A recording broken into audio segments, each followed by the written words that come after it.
Yeah. All right, I'm going to call the November 3rd, 2025 Alderman meeting at 10 a.m. to order. I'd love for everyone to stand up, please, and Reverend Alderman Lowe Davis for our invocation, followed by the pledge. Thank you. Let us pray. Most gracious and loving God, we thank you for the blessings you bestow upon each of us and on this community, on all who live here, visit here, work here. We ask today that you guide us in your wisdom and in your kindness to make good and right decisions and to speak with each other in kindness. Amen. And to the republic which stands, one nation, under God, indivisible, with liberty and justice for all. Before we get going, I did just want to mention that Mayor Alt had to go out of town for a death in the family. He is returning this afternoon, but was not going to be able to be here for this meeting. We have spoken at length about the agenda, and he is paying attention as he can when his travels allow him to do so today. So with that said, do we have anyone signed up for public comment? We do not. All right, then we move for the approval of the consent agenda. Is there a second? Second.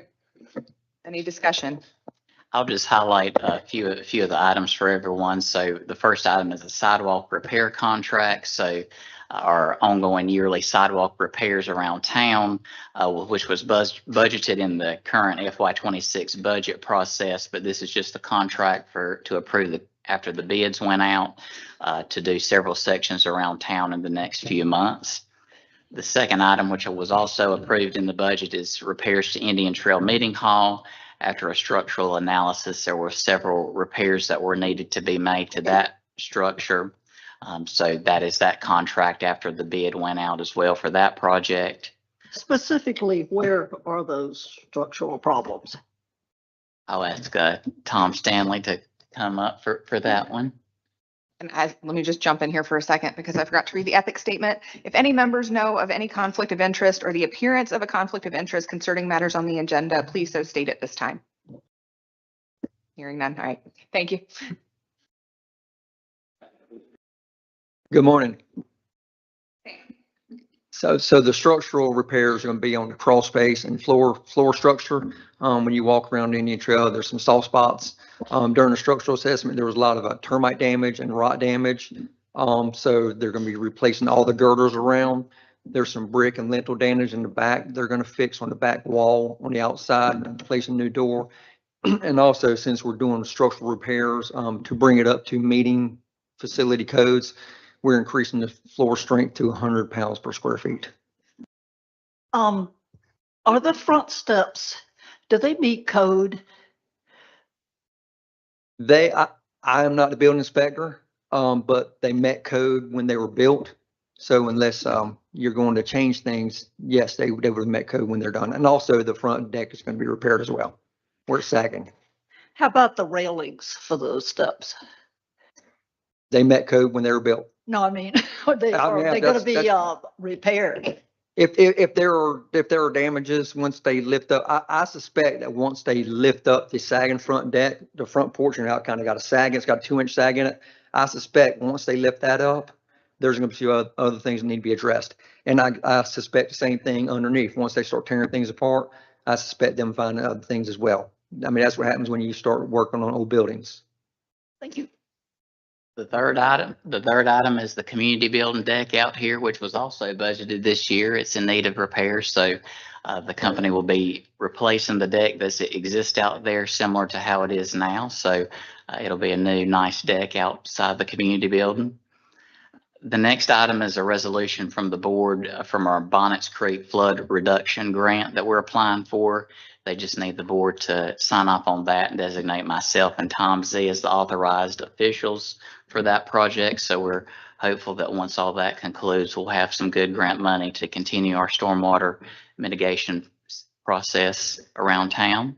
And then finally, the fire department is undergoing an ISO inspection in the next few weeks, and they just need a formal resolution from the board to say that they are indeed a fire department of the city. So that's what that resolution is. So that concludes the consent agenda. A question. I'm in favor of 4 of the 5 items in the consent agenda. Should I make a motion that we remove that one We have a and motion vote and separately? We have a motion and a second already, so we need to vote on that one first. For the record, I think the motion is as it relates to the agenda, not the consent agenda. No, The consent agenda. because we've got, did we, Skip one. I think we might, did we? No, did we vote to approve the agenda? Because that comes before the consent agenda. All right, you want to remove your motion to approve the consent agenda, and then we'll go back to the agenda. So is there an avenue by which we could, Yeah, we can take that item separately. it's item 3. The community building. Should be no surprise to anybody. All right, so So we'll just make that G1. would you like to make a motion to do that, Lo? Yes, I move that we take item 3 from the consent agenda and move it to the regular agenda. For a second, Thank you. all in favor? Aye. 3, 4, okay. Unanimous? All right, so we've moved F3 to item G1 in the regular agenda. And now I would entertain a motion to approve the agenda with that change. Second? All in favor? Any opposed? Unanimous? And then the approval of the consent agenda with the change, removing F3. I have a motion to approve. All in favor? Any opposed? All right.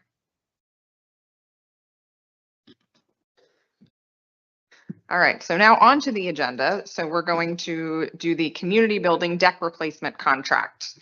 Alderman Davis, you wanted to speak about this?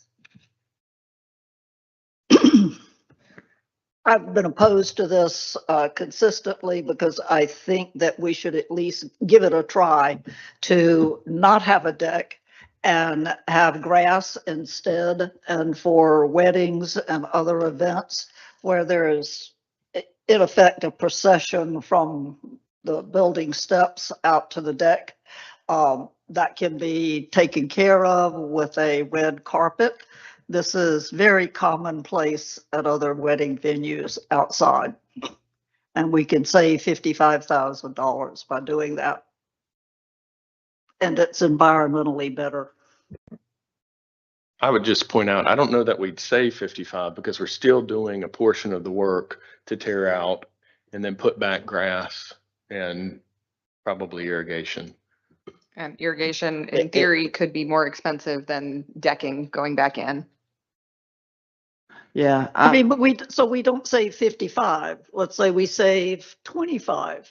I mean, it's tax money that we can save. I would say that it's not as environmentally responsible to use ongoing watering of grass to try to maintain a golf course-like patch outside of here. It has to be to such a standard that unless most of the venues you're talking about that do grass or like hotels or I mean, these Uber venues, our grass and our way of growing grass under a big tree is not as successful, I don't think. And so for that reason, I would make a motion to approve the contract. For a second? Any further discussion? Read the motion.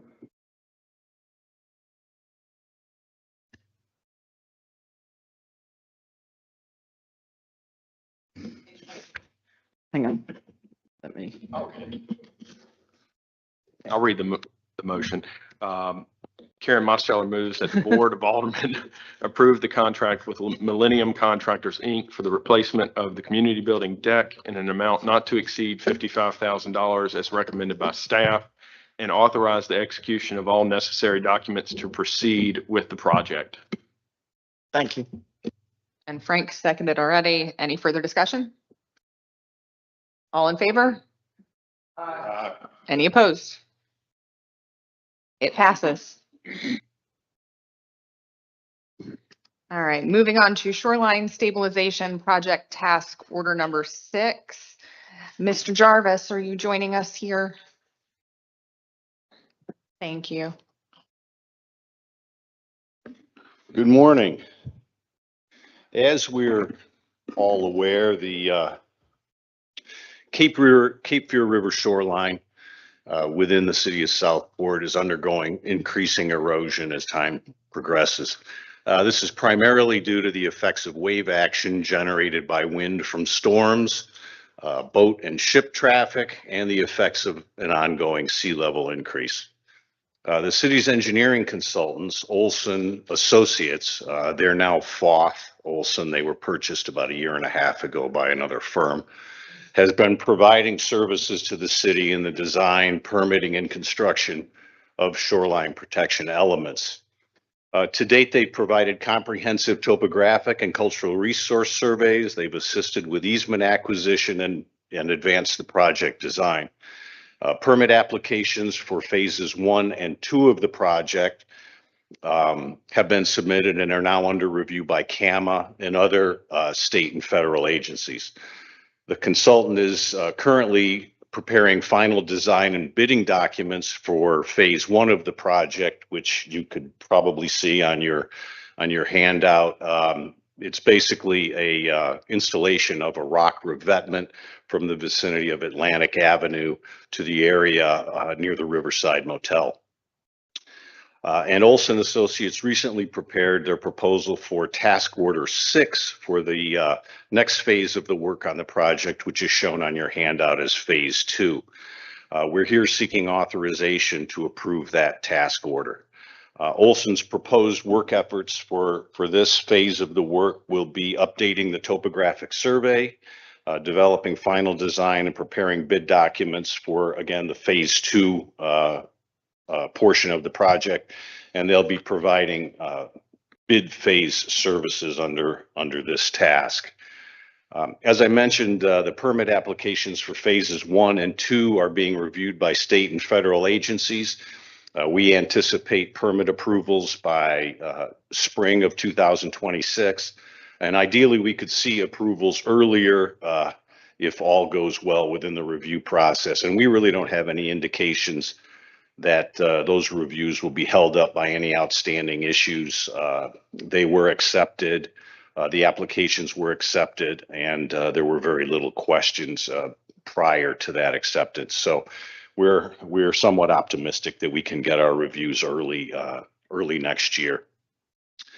The construction documents are expected to be prepared concurrently with the ongoing permit reviews, and those construction documents will be ready for bidding when we get the permit approvals. We're expecting bidding in spring of 2026, again, immediately after receipt of the permit approvals. The construction contract is expected to be awarded and a notice to proceed given to the contractor in late spring of 2026, and construction will commence immediately thereafter.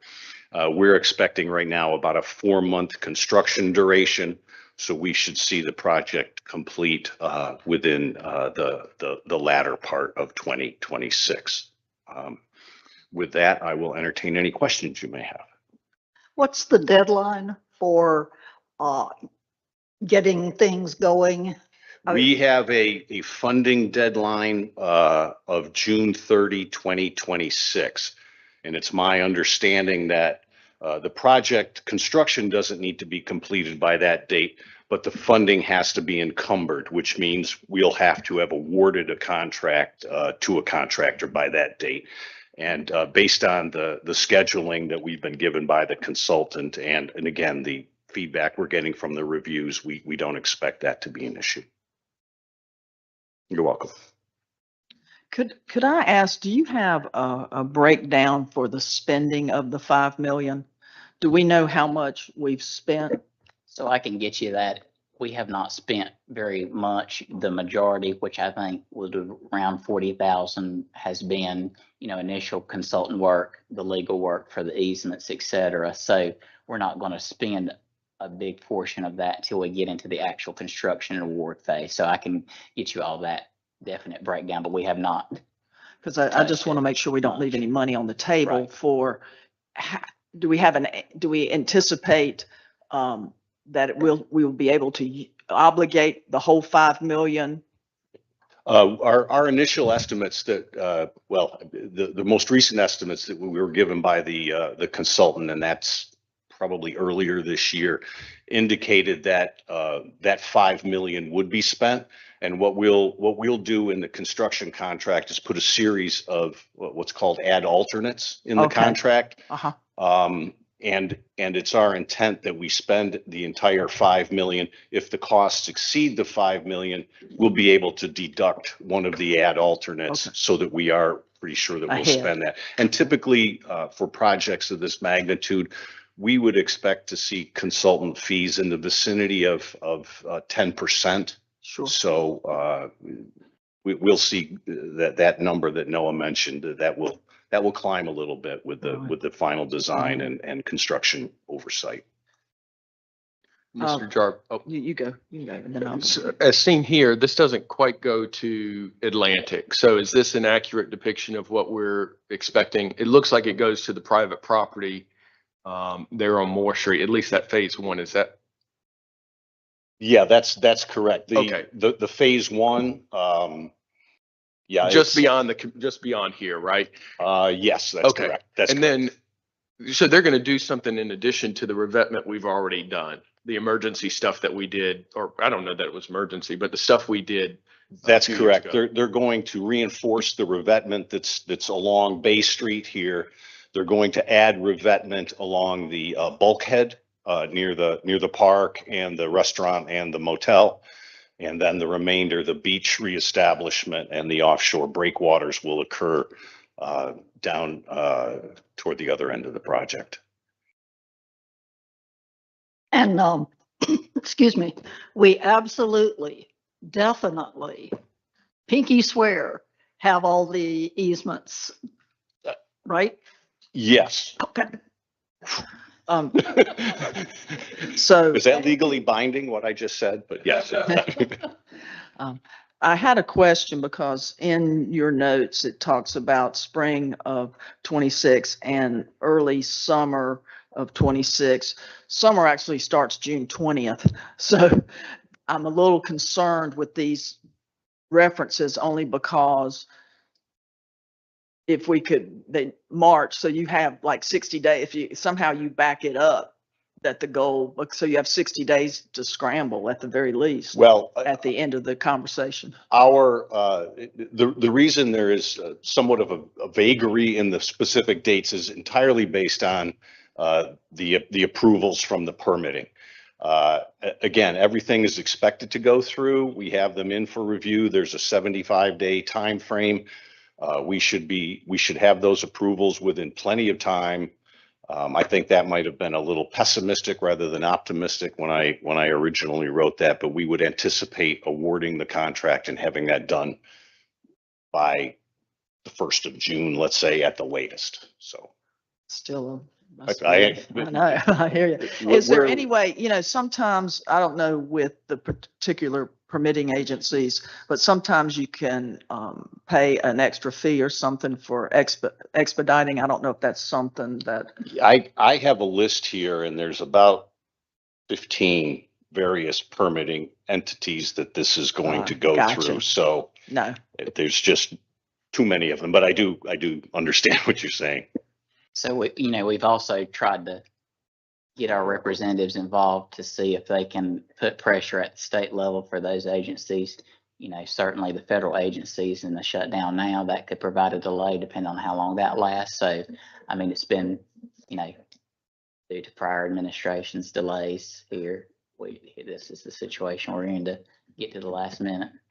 Do you think there's an option for an extension on the deadline from the state? So I've tried to ask about that. Mr. Miller says he's not doing it again. The language that state agencies use is encumbrance. In my way of thinking, it's already encumbered. We have those money in a separate account. We're not using them for anything else. So, they want us to see us approve those contracts for the actual construction. So, if we get to that day and the contracts have not been issued, it's going to be up to state agency staff to determine if they want to try to solicit that money back or not. But I mean, they could probably, I don't know that they have our bank information to reach in and take it. So, that could be an avenue, but I think we can certainly try to work with them to make sure that, hey, we're doing what we can on our end. This is y'all's agencies that are holding us up at this point. So I think we're good to meet those deadlines as best we can once the agencies get approvals. Mr. Jarvis, you're working this way back. This is the deepest section, right? Yes, And from what I remember, it seems like it's the most expensive section because of the depth of the channel and all. Is that sort of right? Is correct? well, fortunately, although it's deeper offshore, the activities are limited to putting a rock veneer along what's already here. So we don't need to go out very far into the channel to accomplish the goals of phase one of the project. So this So- shouldn't be more expensive than the other end. Okay, It's easier. We can access it easier from the shore here, in as much as we're just depositing rock. Anybody else have any further questions? If we don't do this with the wave action and sea level rise and whatnot, our shoreline is going to be out here at Bay Street. So this is something we need to, get moving on as quickly as we can. I mean, it's absolutely essential for Southport. Absolutely, yes. And we've already seen the impacts at the other end of Bay Street, where we've had to put in emergency measures in order to keep our infrastructure, the street and sidewalk, from eroding. so we need to get it encumbered We do indeed. as soon as possible. We do indeed. And this was just a discussion. We don't have a vote. Okay. Task order number 6.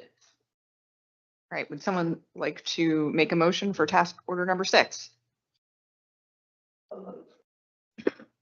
So the motion reads to authorize the approval of Foth Olson Associates Task 06 to continue the work for design and bidding for the shoreline stabilization project. Is the motion in the second? I was clarifying the motion. All in favor? Any opposed? Unanimous. Thank you, Mr. Jarvis. All right, we are moving along to the discussion of proposed UDO text amendments with Ms. Mo Meehan. Thank you so much. Good morning, everyone. Staff have provided you with the considerations for updates to the Unified Development Ordinance, or UDO. And as you know, major updates to the UDO were paused while we were completing our comprehensive plan. And since that plan has been adopted in October, we are coming back, looking at the UDO, and it was requested at your September meeting that the Board of Aldermen and Planning Board members send staff topics, ideas, recommendations, or updates that you would like to see with the UDO. So that's what I have provided with you today, and I made sure to kind of put it in order of the UDO itself by section so that you can kind of follow that along, as well as adding some policy references from the newly adopted comprehensive plan to show that these are items that should be taken in consideration. There were no input from the public as requested in September, but as you know, the comprehensive plan does have an extensive public input process. So those policies that are included in the action matrix that I have included are considered by the public as well. So we're using those. I do want to state that these updates range from a full reorganization of the plan to parking updates, new zoning districts. So they're big ticket items. So I really want to make sure that we take the time, look at these cohesively with everyone. And we respectfully request that the discussion includes prioritizing the short, mid, and long-term priorities, including what can and needs to be updated in the very near future, and to consider if a new UDO is the best option to meet the goals of the city. This last UDO was taken up in 2020. There's been 3 to 4 amendments each year, so it kind of gets chopped up as the more you do. And we need to look at staff capacity to achieve the extent of these updates. We are capable of doing it, but we have so many other activities and projects going on that we may not have the time to do it in a true timely fashion. So with that, I would just leave it open to your discussion, and we'd be happy to answer any questions that you have. Who would like to get started? I will. All One of the thoughts I have initially is that we instruct staff to get bids and estimates for completely revamping the UDO, new UDO. To Bo's point, I think we need to look at outside opportunities for that. So I would say that's something we should do as we move forward, just so that we're informed in making a decision. Would that be in lieu of considering these and adopting these?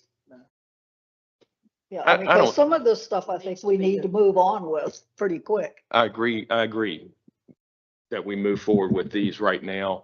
But I think as we move forward with these, we need to also be thinking about the next step, what the future looks like.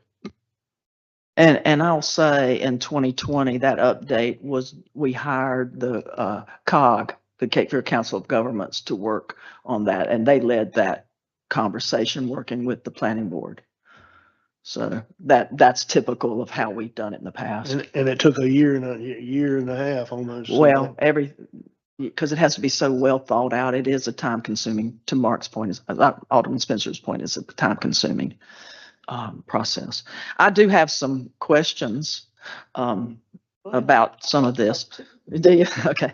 So I'm just looking where, and really today's just a discussion. And I actually had sent some things that I'll bring up at the end back in April of 24, when we initially, of which some have already been adopted, which was like way when I was checking them off. So that was cool. What I'd like to say, just under home occupations, where it says approval process of special use permits with standards that can administratively be approved for, like home occupations and things like that. I kind of, I would kind of have a little consternation to make sure, because in this process now we include the neighbors who are affected perhaps. So I'm not sure, there may be some, like, an in-home office that nobody comes to, or whatever that is, that would be staff approved, but I wouldn't want to see that component where the neighbors have the opportunity in a residential district where they're going to be doing a business use in a residential district, that the neighbors could have input. So I just wanted to say that. Is that specifically addressed? Because I remember, I believe it was in Cades Cove, a resident who had some kind of Garage working business. What was he doing? Garage. It was a woodworking. A woodworking Yes. business. And gosh, it took a long time and several trips around the merry-go-round Right, before so- we concluded what he could do. Sure. So there are different levels of home occupations, and it's supposed to be things that are very low impact to the neighboring community. So that woodworking shop was, I think, a little peculiar in what we see now. A lot of them, they don't even generate traffic at all.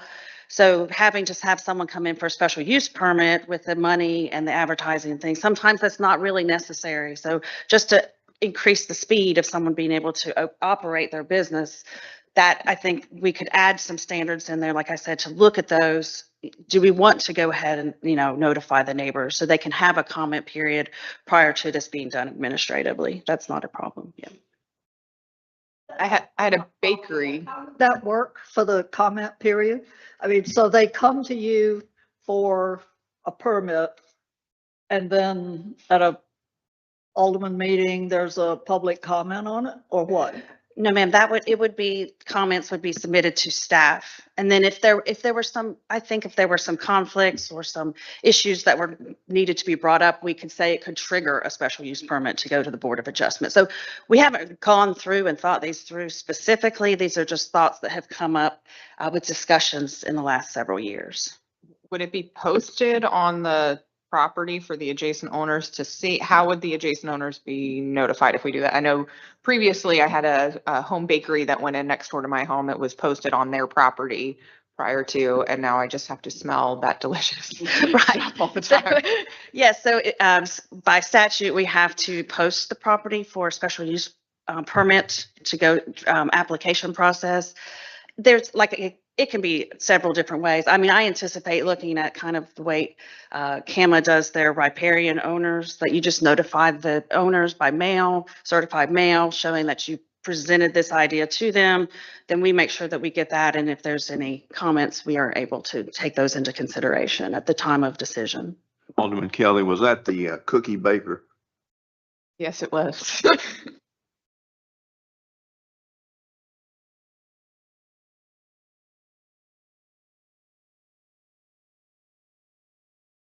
Continuing. Oh, no, yeah, I got more. I got more. Now I'm on your second page, of page 44. The parking, standards, there's a lot in this section. It's huge. And so, one of the things that I had on my, page, back last year was, the, need to, change or my concern about, we had, I think inadvertently changed the parking requirement for mixed use from two spaces, which it had been historically 2 spaces because we have such limited parking downtown, to it got changed to 1, which has changed a couple of projects and gave a lot of, where parking probably we needed it. So I'm confused because when you look at on page 16 in the UDO, it said this is for commercial accessory dwelling. For commercial, it requires 2 off-street parking spaces per residential unit. So it says that in commercial, but then when we go to mixed use, it says 1 space, and that's in commercial areas. So for me, that needs to be consistent, and from my experience, it should be returned to the 2. I know that the new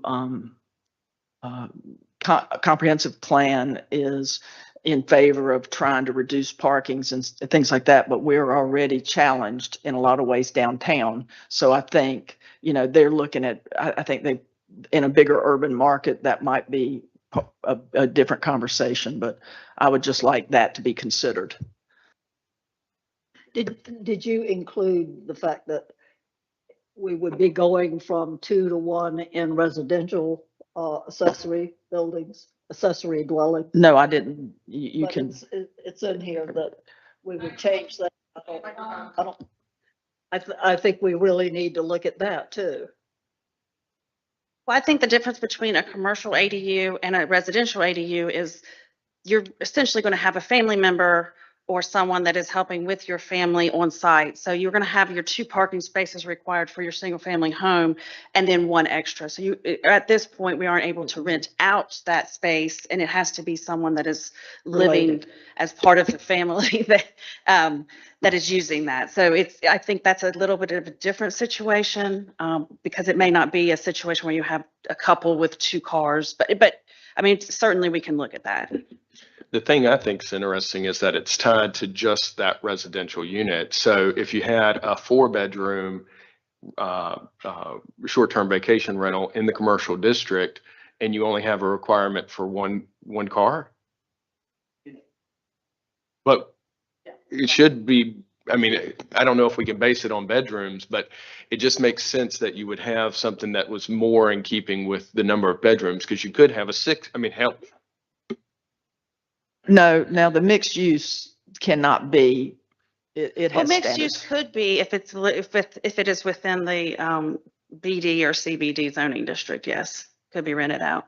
Right, but it wouldn't be, it's limited in size. Yes, correct. That's What is what I'm that? saying. do we, It's for the mixed use, it cannot be over, I don't know the exact proportion, but it can't be more than 1.5 times the size of the commercial use below it. I can get the exact verbiage. Hold on. Okay. There are Yes. limits. This is not the 580, right? That's. So these are just things, conversation about all that. That's correct, yes.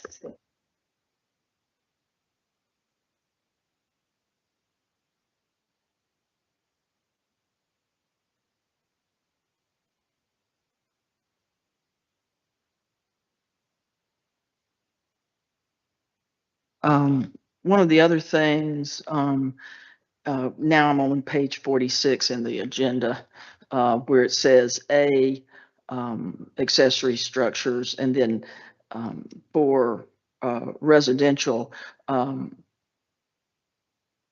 of the, things that we talked about in the past is, having, some kind of rear setback for non-conforming lots, so that it wasn't, everything wasn't built setback to setback to setback, and there wasn't any rear. So I'd like some conversation, I guess, with the planning board about that, because we've had situations where they've built a huge structure and only 8 feet was left in the back. So it's not even hardly enough for a dog to be let out. So that kind of conversation, and I don't know what that looks like, but it would be great if they could have that conversation.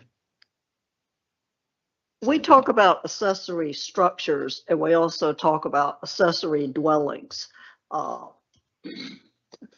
Conceptually, those are two different things, correct? Yes. Okay.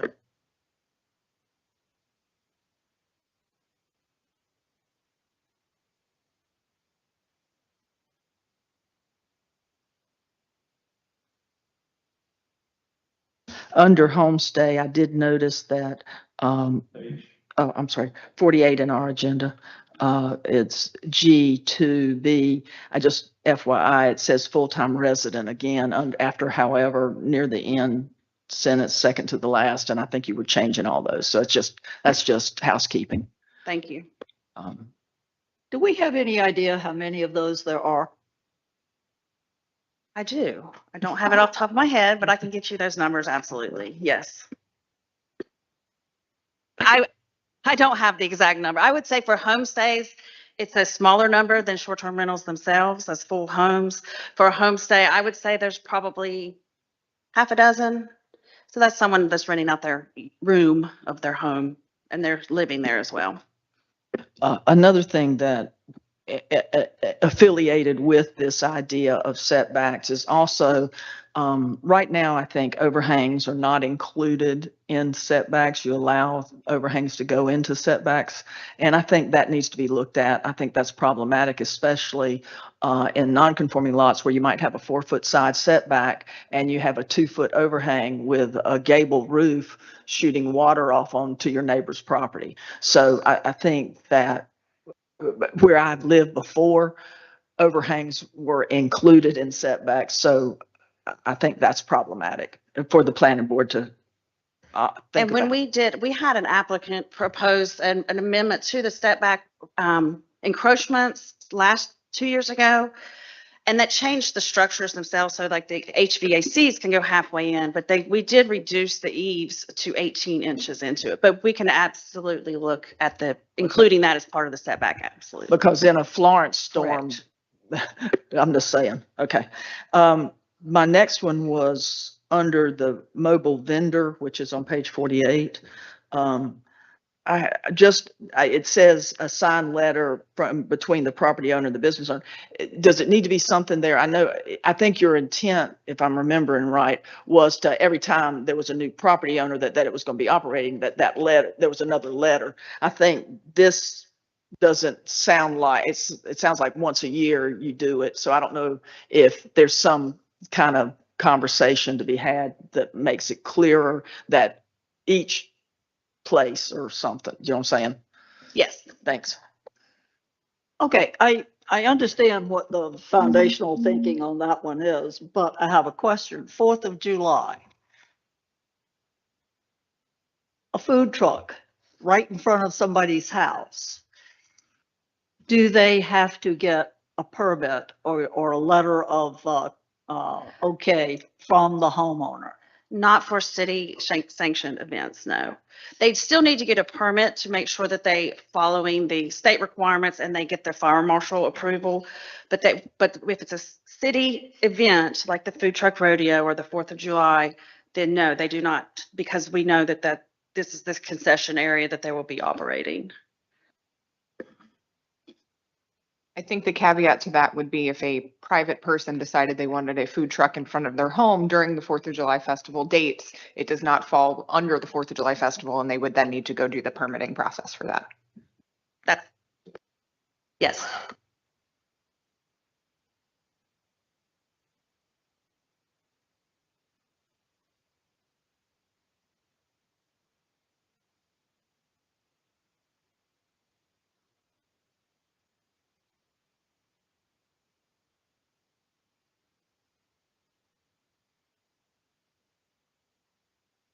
I think I just have one more from my original last April list, which is 3.7. It's under residential standards, A5. Y'all don't have that to look at.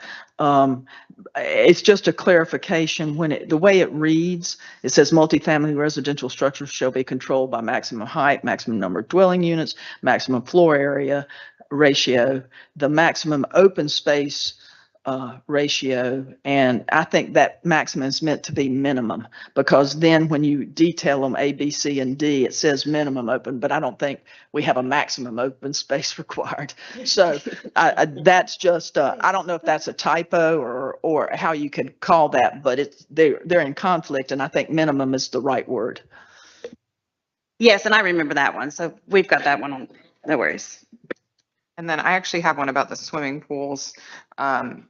On page 49, number 1, it says the coping or decking of the pool, whichever is closest to the property line, and shall not be less than 5 feet in distance.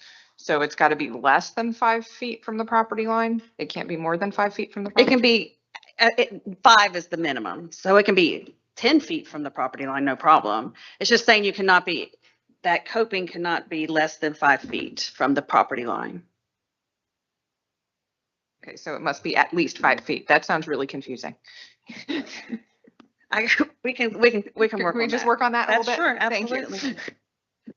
What is the thinking on this? That to not disturb the neighbors or what? It was really kind of a cleanup. It's for open space so that you have your true setbacks are open. It's helps with the runoff. We don't have the impervious surface coverages right now. I'm really scared to put those in place because I think that would be considered a down zoning at this point, because we're limiting the density you could have on your property. So it's really just to kind of keep the side and the rear yard open and to have some true open space on that site. If it gives anyone heartburn, we don't have to change it. It's something that, and it helps clarify it Well, for I just staff. wanted to make sure Yes. that I understood. And Sure. The easier we can make it to read for people, the better it is. Yeah, I support it totally. My question is, would this be handled the same for non-conforming lots when we talk about setbacks? So it would be a minimum of 4 feet for non-conforming lots, or would the 5 feet? Sorry. For the non-conforming lots, we can do the 4 feet, or we can say it absolutely has to be 5 feet. But the way we have been interpreting it is if your home can be 4 feet, then the coping should be 4 feet. Okay, because that would make sense. Yes. Take care of this? a minimum of 5 feet? Absolutely, we can change that.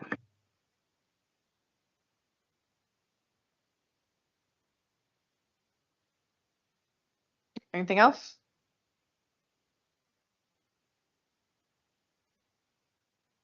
One thing. I mean, I actually have a lot, but today, one thing. In 2020, when we approved the UDO, we had had Hurricane Matthew and we had had Hurricane Florence, but we had not had heavy rainfall flooding. Not like what we've had seemingly every year. And yet, I think an overarching part of our floodwater planning, our efforts to reduce that, it all comes back to flooding in people's homes. Bringing me to a suggestion that I've made before, which is that we require that homes not be built on a slab, that we require that the foundation be, I don't know what, a foot, 2 feet,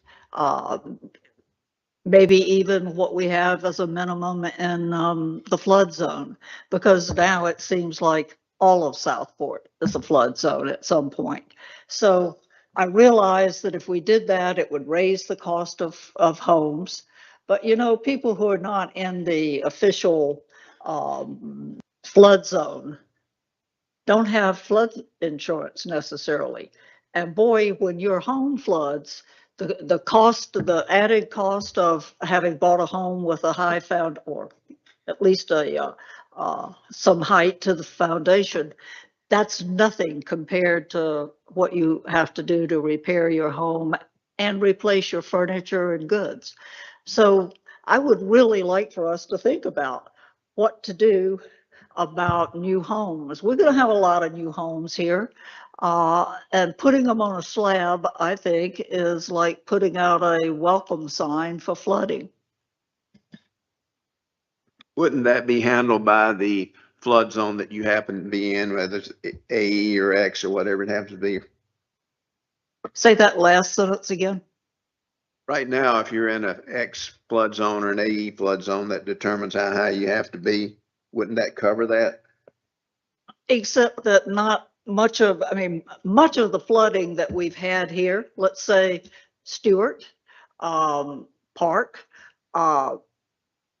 that's not in the flood zone. And so what I'm trying to get at is if you're in a designated flood zone, your foundation is high. But if you are not in a flood zone, you might not even, you don't have to get flood insurance. Your mortgage company is not going to require that you get flood insurance, and you might not, because you know it costs something. But then you have no protection. So what I'm thinking about is people who are outside the flood zone. I think your point's well taken. If you don't have flood insurance, that's stuff that's cheap compared to the damage that can be caused by, you have a little, shall we say, dampness under your house. The flood insurance for most of those situations is anywhere from $300 to $500 a year. So having flood insurance, but the other part of that is we talk about affordability and the importance of affordability within Southport. And in some cases, this helps people to afford to be in Southport they couldn't otherwise. So I struggle with our limiting people on what they can and can't do with regards to the foundation height. I completely agree, but I think there's other ways. We need to work on our stormwater. You know, part of the flooding that takes place is that our drains are stopped up. And Public Works is doing everything they can. They get out there during the storm, they're cleaning out stuff. So, I mean, I struggle with that a little bit, Lo. I mean, I know we've had this conversation before, but think about North Caswell. Those homes are below the street level, and they're just sitting ducks. I mean, no matter how much we clean out the drains and do everything we possibly can to deal with the flood water, they're going to flood. We- The water seems to be trapped or dammed in these blocks, and they get stuck short term. Our roads being paved have increased that dam. Every time they pave it, it makes it worse. So you get on the 1200 block of Lord flooding for an hour or two, but the foundations can't handle that. So I've seen where they use piers or pilings to deal with it, but I'm like Robert, and I don't want to make people do it. I just want to suggest that it's a good idea. And if somebody wants to spend their money, let them do it. So, but definitely we've increased our flooding, and it's not necessarily the river, it's trapped. And I I'll make you a deal. I will find out from a couple of builders what the difference in cost would be from a slab foundation and, let's say, 2 feet. I'll whisper in your ear next time. Yes, ma'am. I think it's a great idea. I have real estate clients in this situation who I have told, put it on pilings. It'll come and go. But when you have a slab, like it's on the 1400 block, it's not in Southport. And all those slab homes got slammed for other reasons. But so I agree with what you're saying. I would encourage anyone that was going to build to do that. But I don't want to demand anything or regulate any more than we have. And I will say to Alderman Carroll's point, flood insurance is very inexpensive for those homes that are outside of a flood zone. I personally had it on my home that was outside of a flood zone. Knock on wood, I have not needed to use it. But for less than $1,000 a year, I have that peace of mind, knowing that if something were to happen, it would not be the end of my ability to stay in Southport. I'm close to paying half of my home off in flood insurance, it seems. I have just one more thing. Sorry, 3.7A6, no more than 20% of the off-street parking associated with multifamily use may be located in the front yard facing public street. I would ask that the planning board consider maybe putting off-street parking in front facing public streets to help with streetscapes that are more consistent with our historic character. It brings it to the street. Currently, they have a 25-foot setback, so I would just ask them to look at that conversation. And then I have something to add, but I need to caveat this. I have something to add, but I need to caveat this because I have an inn in Southport, so I just want to bring that up. On page 50, under hotel, motel, or inn, it says that any building on the site must be a minimum of 200 feet from any residential district. Our business district backs up to residential, which means that we could not do any hotels in town any longer. You would be considered a boutique hotel, Mm-hmm. so does not follow these rules. So there's another standard that is PQRS. So that's the S Okay, standards for boutique hotels. So you can't have it in the BD district. No problem. It's one of those things that Understood. if I have to tear down a building because it is in functional obsolescence, I would love to be able to put a building back. How do we define boutique hotels? Just for clarification purposes, is that? It's a smaller structure, smaller number of rooms. There are also standards that you can't have certain accessory uses, like it doesn't allow a swimming pool or any kind of like outside bar type of situation. So that if it is adjacent to the residential area, it fits it more in with, it's congruous with that. I mean, considering Mayor Pro Tem Kelly's situation, we're talking about new construction, right? I mean, we're not talking about like she would have to tear down her place and miraculously gain footage. No, I don't think that was the intention. I think that I just wanted to make sure that given the current use, if I did need to tear something down because of storm damage or any number of reasons, that I would be able to rebuild and not have to move out of town because I couldn't use my property in the current manner that in which it's used. Anyhow. All right, anybody else have anything else on this UDO discussion? Yeah, Mark. We passed an ordinance probably January, something of that nature, more probably dealing with stormwater and trying to do things where a driveway, if you had a U-shaped driveway, it had to be a certain width. You know that ordinance? Very well, yes. I need to revisit that ordinance because I've been visited by several people who say it's very impractical and it doesn't work. And so I promised that I would ask to at least look at it. And I'm trying to follow through. And I apologize, I didn't give it to you ahead of time. No worries, absolutely. And I believe that is covered in part of some of the non-residential design standards that we wanted to take a look at to make sure that the driveways are compatible for both residential and non-residential.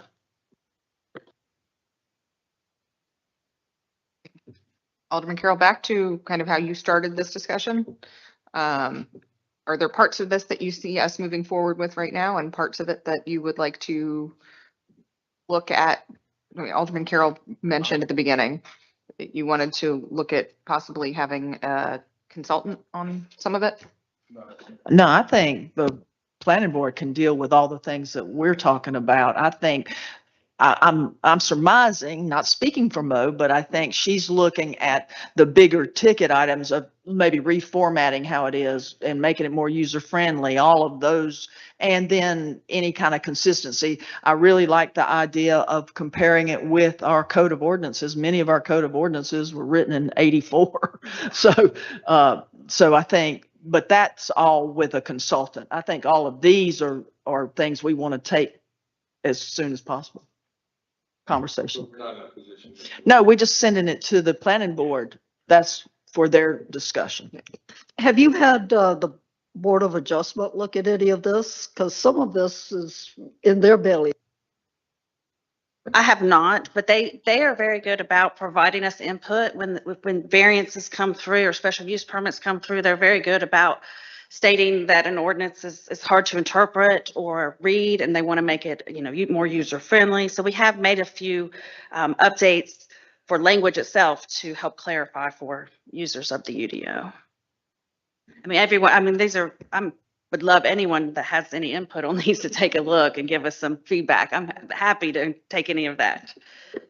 No, I think this is a great start for what needs to happen. Thank you. And any further discussion on this? All right, we're going to move right along to our public comment policy. Alderman Carroll? I brought this to the board last month, I believe, and asked for your thoughts. I haven't heard from anybody. I think that the only thing, what? Well, I heard, yeah, okay, excuse me. You are somebody. I apologize. I have talked to a few of you, but there wasn't really anything that stood out. I think the only thing I would recommend we consider removing is item 3 under procedures. It simply would put a time limit on speakers, and we haven't done that in quite some time. So unless anybody has a recommendation to do so, I would say we adopt this as written with that removal. Absolutely not. Absolutely not removing it, or not? Not restricting the time that people making public comment are allowed. So you agree with me? That's what he just said. Say it again. We would adopt the guidelines with the removal of item 3, which would restrict time. Okay. Is that a motion? Second? Here in second. Any further discussion? I would like to not vote on this today and do so at our next public meeting and give the public a chance to weigh in on this. This is affecting them directly. What is the county's policy on that? Were there 3 minutes? The county is 3 minutes for the planning board as well as the commissioners meetings.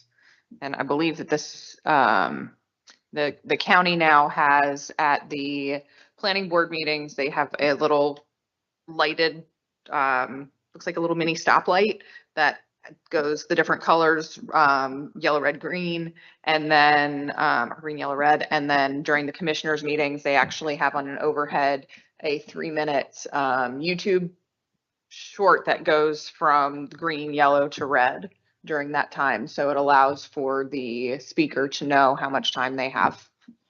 You don't want to infringe on anybody's right to speak, but 3 minutes is a long time. The other part of their policy is that if multiple people are speaking on the same subject, that they have a spokesperson. The spokesperson, I believe, has 8 minutes to speak on whatever that subject is. And then they speak on behalf of the group rather than having individuals going on forever. And as part of my motion, that removed that as well. So it says a spokesperson designated for a group of 3 or more individuals may be allotted extra time. I would just recommend we remove that. And I don't think it's in here again as it relates to one spokesperson for a group of people on the same subject. And just to follow up on Alderman Davis, this is really decorum. I don't think, you know, in the absence of the 3-minute conversation or a designated time conversation, we're talking about decorum here. That's why I'm prepared to go ahead and vote for it. If we want to have a discussion about adding a minutes limit conversation, then we can add that to a Thursday meeting. But because that's really the rest of this is how to have decorum. That's all it is. You know, decorum is in the eye and ear of the beholder. How would you define decorum? Well, I'm glad you asked. No, there is rules of decorum just at the bottom here. And then, you know, there's certain things that are put in here that say public comment shall be relevant to city business, municipal services, or matters within the jurisdiction of the Board of Aldermen. I mean, those types of statements, I don't want people coming in here and airing their dirty laundry between them and their neighbors in a Board of Aldermen meeting where in many cases we have it doesn't affect us. It doesn't. So we just need a policy in place. We haven't had a policy in place. I'm a little surprised, but this will, you know, bring decorum to our meetings moving forward. I would also ask if we could add something where people are not allowed to use scenting or loud noises during the anything that has a smell or loud noises. Yes. Can you bring that language to us at the next meeting? We can adopt this and then we can add that to it.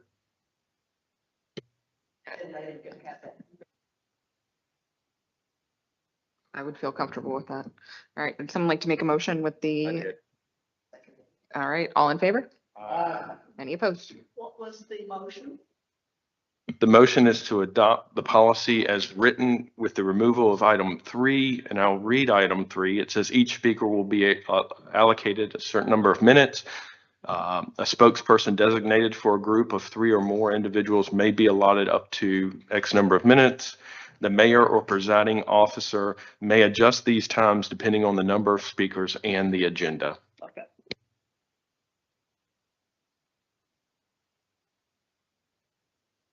So we propose to vote this in as our policy without giving the public an opportunity to know about it and to speak on it. Is that correct?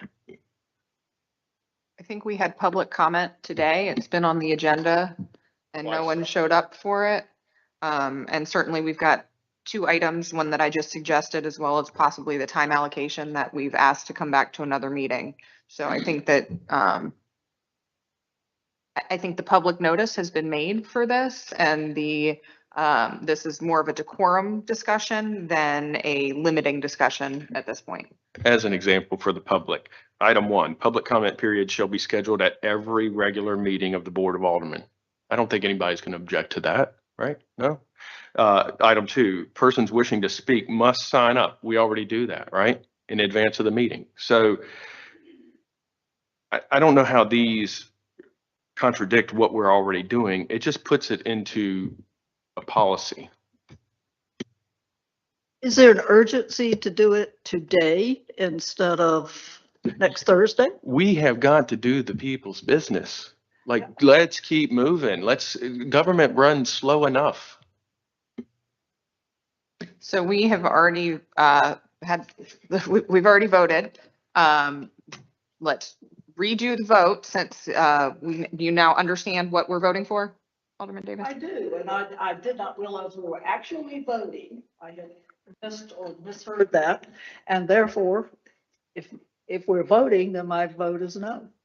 Okay, so for argument's sake, let's go back and vote again. All in favor of the motion as presented, say aye.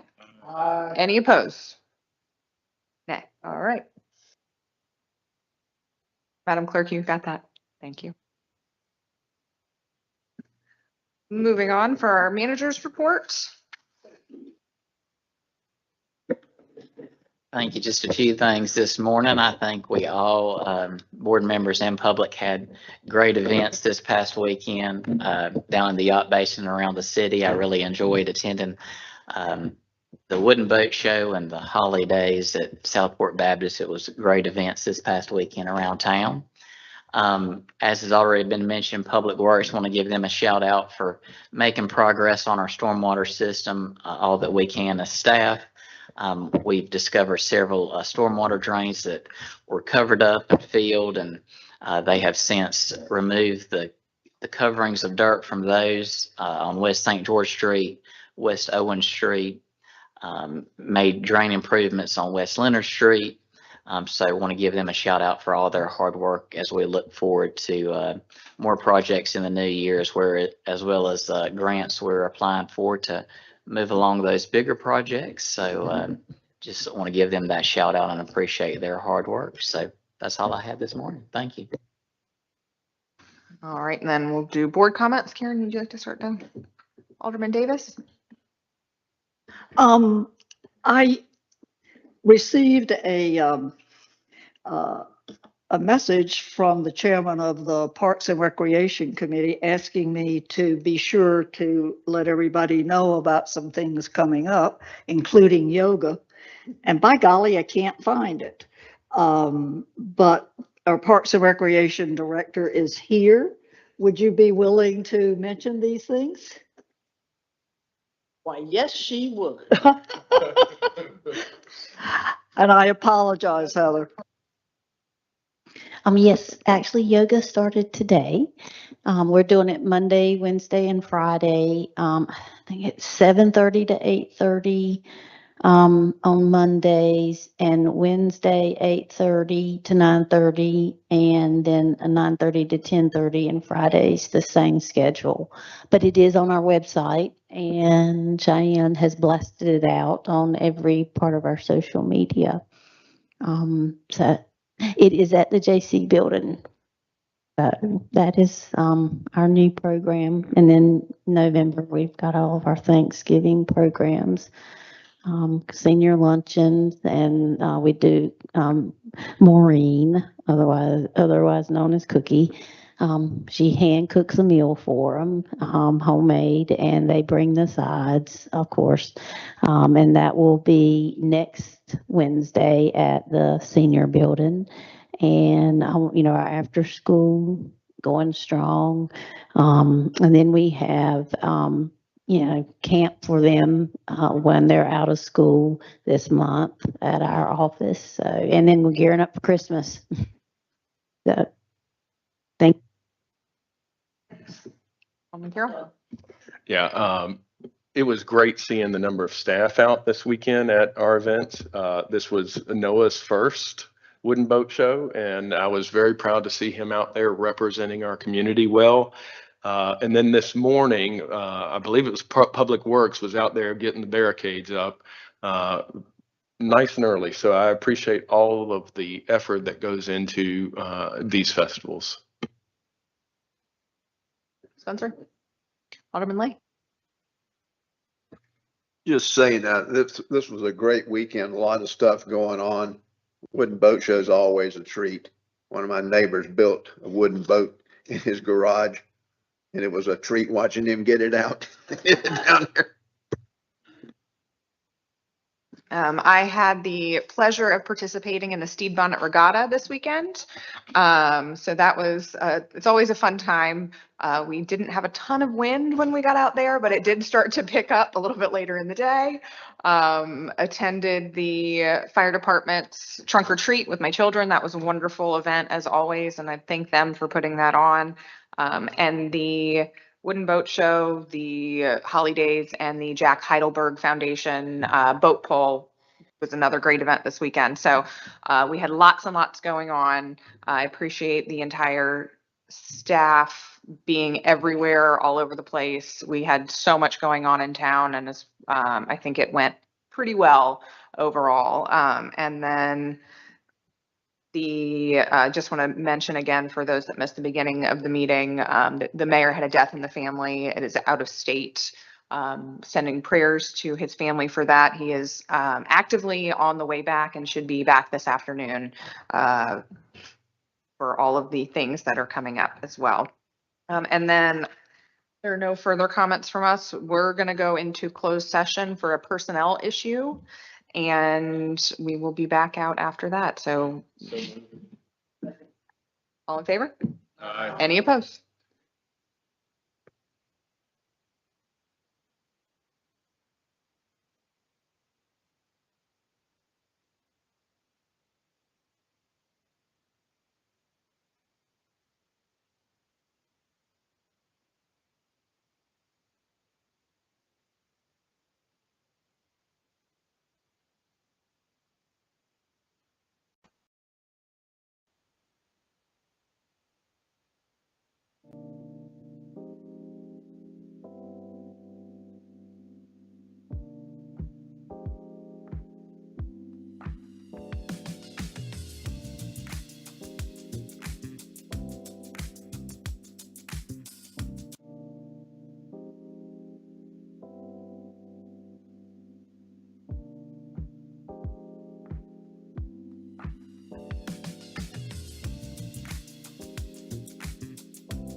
Make a motion to come, entertain a motion to come out of closed session.